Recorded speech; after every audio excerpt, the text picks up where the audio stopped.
안녕하세요, 찰리브라입니다.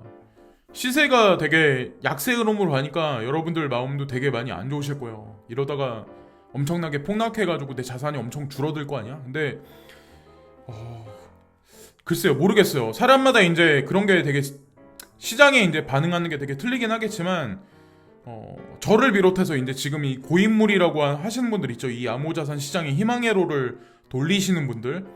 근데 많은 역경과 고난과 긴 시간 하나 보내시면서 피부적으로 지금 요즘에 느끼는 게 더 힘든 시간을 느끼시는 게 왜 그러냐면 이게 올릴 것 같이 하다가 못 가니까 그게 아마 더 힘드실 거라고 생각을 해요.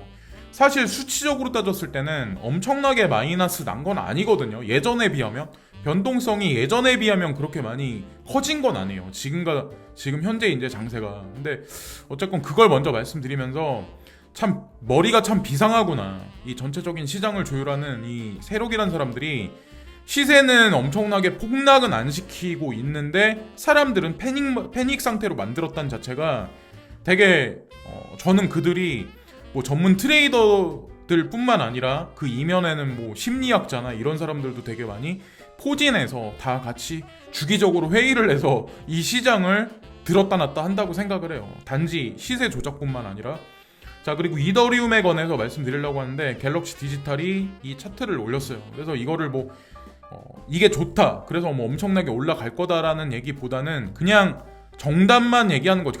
그냥 나와 있는 지표만 얘기하는 거죠. 지난 2년간의 약세 흐름을 깨고 지금 보면 MACD가 나쁘지 않게 상승 반전 패턴으로 갈 확률이 높다. 그래서 약세 반전 흐름으로 있다가 그린 컬러가 살짝 나오면서 살짝 반등할 가능성이 있는데 어떻게 될지는 모르겠어요. 그래서 저 같은 경우도 이더리움을 보면서 제가 이제 마지막으로 추매를 했었던 그 가격대까지 떨어졌었거든요. 그래서 이거를 어떻게 하지?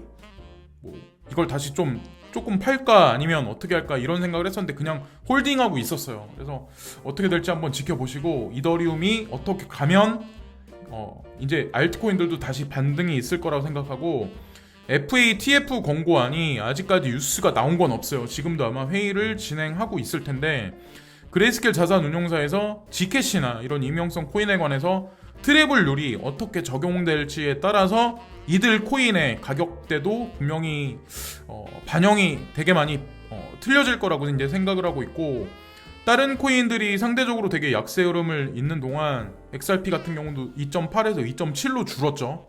호라이젠도 마찬가지로 지금 줄어 있는 상황은 맞는데 G캐시 같은 경우는 다른 거보다 많이 이렇게 하락하진 않았어요. 뭐 아시겠지만 그래도 시세 자체가 나쁘지 않게 흐름이 있어가지고 저도 이쪽으로 약간 코인을 많이 옮겨놓은 상태라서 나쁘지 않게 가고 있어서 어쨌건 향후에도 이제 흐름을 지켜봐야 된다고 생각하고, 자 일단 그걸 또 말씀드리고, 과거에 2016년도 6월 11일 날 그때 보면 7월 11일 날 보면 비트코인 밤감기가 있었는데 그리고 나서 반감기가 있은 후에 좀 많이 떨어졌었어요. 이때는 조셉 영이 그런 얘기를 했었죠. 과거에는 32% 정도 떨어진 적이 있었다.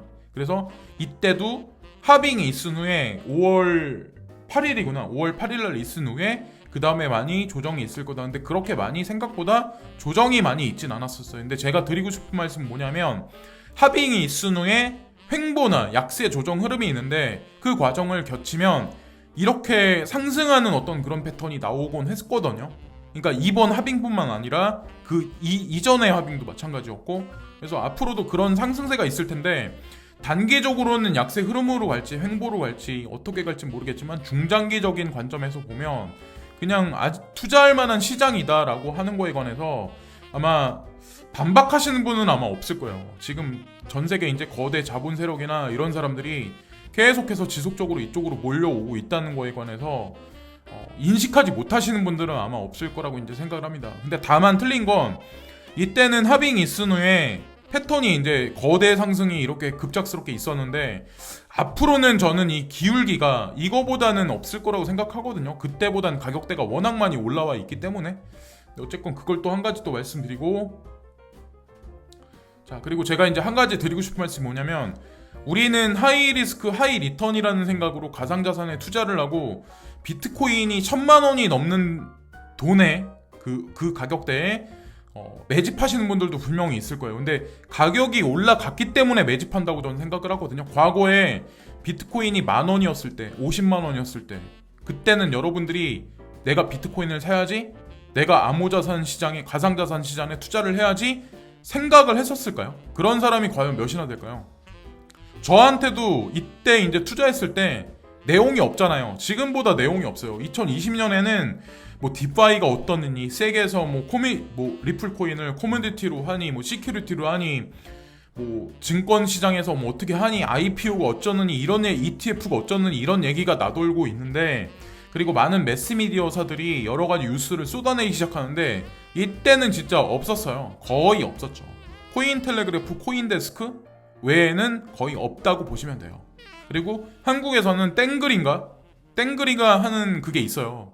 근데 그게 이제 중간에 거래소하고 관련해가지고 장난을 치면서 뭐 흐지부지 되면서 이제 사라지긴 했는데, 2016년에 내용 없을 때, 이때도 이제 진짜 하이리스크 하이리턴으로 투자를 했는데 조금씩 새싹이 자라고 가격이 올라가고 지금 열매를 맺기 직전이라고 이제 저는 생각을 하거든요. 지금의 사실 알고 보면 가격적인 측면에서는 약세 흐름인 건 사실이긴 하지만 2017년 말에 비해서, 그래서 어쨌건 중요한 건 2020년에 현재는 예전보다는 점진적으로 내용은 점점 있다. 여기에 열매가 맺으면 나중에 향후 2-3년 후가 됐을 때는 여러분들이 지금 물려 계시는 그 가격에 누군가는 또 사기 시작을 할 거다라는 거죠.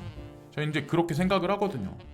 자, 그거에 관해서 뭐 반박하시는 분은 아마 없을 거예요. 앞으로 뭐 이 시장이 사라질 거다라고 말하시는 분은 없을 거라고 생각하고, 자, 그리고 비트코인의 차트적인 관점에서 이제 말씀드리면 지금 9,000달러를 깰까 말까 하는 시점까지 갔다가 9,400달러까지 올라갈 가능성이 있다. 그리고 9,000달러 때까지 떨어질 가능성이 있다. 한 번 더. 근데 중요한 건 9,000달러 때까지는 9,000달러 딱 정확히 머스트 홀드해야 된다. 스트롱핸드로. 이런 얘기를 인컴샤크는 지금 하고 있거든요. 저도 마찬가지로 여기서 전체 코인을 막 내던지거나 그러진 않았어요. 여기서 뭐 약세 흐름이 된다 이래서 내던지긴 않고, 추매는 하진 않긴 하지만 어쨌건 지금 현재의 상황을 뭐 그렇게 너무 비관적으로 보진 마시라는 거죠. 그래서 9,000달러가 깨지냐 마냐가 사실은 가장 키포인이라고 이제 보시면 되고, 자, 하빙이 있은 후에 그레이스케일 자산운용사는 비트코인을 53,588개를 매집을 했다. 자, 그리고 비트코인 하빙이 있은 후에 지난주에 39,544개의 비트코인이 이제 나왔다. 하빙이 있은 후에. 그리고 지난주에는 7,081개의 이제 비트코인이 채굴이 됐었다. 근데 GBTC, 전체적인 어떤 그 그레이스케일 자산운용사의 GBTC가 40만 개가 지금 운영되고 있다. 그래서 지난주만 딱 찍어서 말씀드리면 또다시 7,081개의 비트코인 마이닝이 되는데, 비트코인 매집은 19,879개의 그레이스케일 자산운용사가 매집을 했다. 이걸 또 말씀드릴게요. 그래서 베리 실버트하고 마이클 수니 씨가 하트표를 날렸어요. 그래서 어떻게 될지 한번 지켜보시고, 이들은 지금도 사람들이 패닉하는 동안에 매집을 했었다는 걸 아시면 될 것 같고, FED가 대유행으로 은행 지불금 제한 및 주식 환매를 중단했다. 그래서 이게 아마 외신에서는 아마 이게 빅 이벤트로 아마 나왔을 거예요. 그래서 은행 주식이 아마 되게 많이 지금 떨어지고 있는 걸로 알고 있어요. 지금 현재 이제 상황에. 그래서 목요일에 연방준비은행은 국내 최대 은행들의 주주 배당을 일시적으로 제한하여 은행이 전염병에 의한 대출을 유지하기에 충분한 은행을 유지하기 위한 은행들이 강세를 유지할 것을 시도함에 따라 자신의 주식을 다시 사거나 3분기에 배당금을 늘리는 것을 금지를 했습니다. 자, 이럼 어떻게 될까요? 은행 주식들이 어떻게 될까요? 그리고 전통적인 금융시장은 어떻게 될까요? 의도적으로 미국 연준에서 전통적인 금융시장을 지금 파괴하는 게 아닐까라는 생각을 지금 하고 있습니다. 자사주 매입을 금지시켰다. 자, 그리고 배당금 늘리는 걸 줄였다. 그럼 사람들이 전통적인 은행의 주식을 홀딩을 하지 않겠죠. 그러면 어떻게 될까요? 전통적인 금융은 파괴되기 시작하고, 그 반사 이익은 분명히 디파이나 아니면 지금 새로 태어나는 어떤 그 인터넷 뱅크 이쪽으로 많은 것들이 다 옮겨가기 시작하는 어떤 그 단초가 되지 않을까라고 생각을 합니다. 그래서 전염병이 일어난 것부터 지금 뭐 전체적인 전 세계 이제 패러다임이 바뀌는 게, 사실 저는 보이지 않는 세력, 그들의 어떤 그 플랜대로 지금 모든 것들이 움직인다고 생각을 해요. 자, 그래서 비트코인 같은 경우 먼저 밑꼬리가 길게 말려 올라가면서 하락세가 갈까 말까 한 패턴은 일단 벗어나고 있는 현재의 실정인데, 큰 관점에서는 어센딩 트라이앵글 패턴이 깨지지 않은 시점으로 다시 들어가 있는 현재의 상태이고, 작은 관점에서 보면은 그냥 삼각수렴 패턴인데 이게 향후에 어떻게 될지, 오늘하고 이제 이번 달을 기점으로 해서 이게 위로 갈지 아래로 수렴할지 분명히 방향성이 타진돼서 나올 거라고 이제 생각을 합니다. 저는 근데 크게 보면은 어센딩 트라이앵글 패턴이 아직 끝나지 않았을 거고, 7월달 초쯤에 분명히 요 나와 있는 어센딩 트라이앵글 패턴의 상승 반전하는 어떤 그런 그림이 나오지 않을까라고 생각을 하고 있어요. 자, 그리고 제가 이제 한 가지 표현을 들어서 이제 말씀드리면, 저는 이 대중의 일생의 굴레에서 벗어나기 위해서 암호자산 시장에 이제 뛰어들고 투자를 했는데, 국가는 그러잖아요. 우리는 개개인들이 그냥 자기의 삶을 영위하기 위해서 자영업 하시는 분들, 그리고 직장 생활 하시는 분들이 있는데, 요즘에 먹고 살기 힘드니까 밖에 나가서 사람들이 싸우고 분쟁하고 자리 싸움하고 밥그릇 싸움하기 점점 아마 힘들어질 거예요. 왜냐면 뭐 자영업 하시는 분들도 예전에는 돈을 많이 벌어갔는데 세금 비율은 점점 올라가죠. 그리고 인건비는 점점 올라가지. 그리고 재료비는 점점 올라가지. 그러면 결국 남는 게 없어요. 직장인도 마찬가지야. 직장인도 예전보다 일은 더 고될 수도 있어요. 스트레스 더 받고. 근데 세금은 올라가지, 노력은 더 하는데 밥그릇 싸움은 더 치열하지. 결국에 이 국가가 만들어 놓은 이 플랫폼 안에서 우리는 살아갈 수밖에 없다는 생각을 하거든요. 단 중요한 건 시간의 자유, 예를 들어서 어떤 그런 약간의 경제적 자유만 있다면 여기서 약간의 탈피할 수 있다고 생각해요. 세금은 내야 되긴 해야겠지만. 그래서 어쨌건 중요한 게, 제가 오늘도 말씀드리지만 이렇게 할 수 있는 게, 저는 지금 주식시장으로 되게 많이 몰려가 있긴 하지만 암호자산 시장이 수익률이 나기 시작하면 더 훨씬 배가 되는 건 사실이거든요. 그래서 우리 그냥 인간의 굴레로 봤을 때, 이 세력들이 만들어낸 이 플랫폼이라고 봤을 때, 여기서 여기까지 정답을 찾아가는 길에 우리가 다 중간에 다 진을 빼고 다 죽어 나갈 수밖에 없거든요. 내가 그래서 그냥 이 위로 안에 들어가 있냐, 위로 밖에서 생활을 하냐는 다 각자 자신의 선택인 것 같아요. 그래서 암호화폐 투자를 뭐 제가 권장해야 된다, 뭐 이거 투자해야 된다 이런 걸 말씀드리는 게 아니라, 잘 선택들을 하셔야 된다는 거죠. 막 약세 시장이 있으니까 패닉하고 손절하고 떠나기보다는 조금 더 연구를 해보고, 내가 가진 코인이 어떨까, 어떤 코인을 매수하면 좋을까, 그런 것도 한번 요즘 들어서는 더 많이 생각들을, 이럴 때 오히려 더 많이 더 악착같이 달라붙어서 봐야 된다고 생각하거든요. 자, 그리고 비트코인이 현재 이제 9,250달러인데 이게 어디로 갈 것 같니? 어디로 총을 쏠 것 같니? 어떤 게 먼저 갈 것 같니? 라고 사람들한테 이제 질문했는데 1,035명이 투표를 진행했어요. 자, 첫 번째 34%가 11,000달러까지 먼저 갈 거야. 자, 두 번째 52%, 그러니까 거의 과반수가 넘는 대중들이 7,500달러에 먼저 갈 거야. 대다수의 대중들은 지금 7,500달러까지 떨어질 거야 라고 예측들을 지금 하고 있습니다. 그래서 어떻게 될지는 모르겠지만 어쨌건 저는 그냥 14%로 홀딩하는 관점으로 그냥 임하고 있어요. 자, 온톨로지 7월 메인넷이 될까? 라는 이슈가 있어가지고 지금 온톨로지하고 온톨로지 가스가 상승이 있는데, 온톨로지하고 네오하고 관련이 있는 건 아시죠? 다들. 네오는 메인넷이 이제 연기되면서 가격적인 흐름에서 이제 약세 흐름으로 지금 전환되어 있는 건 사실이긴 하지만, 만약에 중국에서 밀어준다면, 중국 정부에서 만약에 밀어준다면 저는 네오가 아닐까라는 생각을 한편으로 하고 있거든요. 비트코인 캐시 외에 말씀을 드리는 거예요. 그래서 네오에 관한 좀 약간 특별한 어떤 그런 자료 정리는 나중에 해가지고 이제 말씀드릴 건데, 뭐 이거를 적극 매수해서 추천하자 이런 걸 말씀드리는 게 아니라, 어쨌건 온톨로지가 움직이면 네오도 시세가 어떻게 될지 홀딩하고 계신 분들은 좀 지켜보시면 될 거라고 생각합니다. 저도 이제 요즘에 이거는 찔끔찔끔씩은 이제 사고 있는 코인 중에 또 하나거든요. 네오 코인 같은 경우는 워낙에 많이 가격이 워낙 많이 까져 있는 현재 상황이라서, 그래서 큰 관점에서 보면 지금의 어떤 그 가격 흐름이 아무것도 아니죠, 사실은. 야, 그래서 어쨌건 한번 한 가지는 또 말씀드리고, 그레이스케일 자산운용사에서 지캐시도 마찬가지로 또 광고를 하고 있네요. 자, 이거에 관해서 한번 배워보자, 보고서에 관해서 한번 얘기를 한번 해보는 거고, 그래서 FATF에서 트래블률이 어떻게 나올지 모르겠지만 상폐된다고 말하는 사람들도 있지만, 글쎄요. 자, 그레이스케일 자산운용사의 선택이 결과가 어떻게 나올지 저도 이제 궁금하네요. 저도 마찬가지로 지금 똑같이 하고 있기 때문에. 자, 그리고 톤베이가 비트코인 가격이 2021년까지 6,000달러에서 10,000km 범위를 떠나지 않습니다. 부정적인 뉴스가 지금 나오는 거죠. 약세 흐름이 가면 이런 뉴스들이 많이 나오고, 비트코인이 또 강세 흐름이 가면 또 뭐 10만 달러까지 갈 거야, 100만 달러까지 갈 거야, 막 이런 흐름이 또 나와요.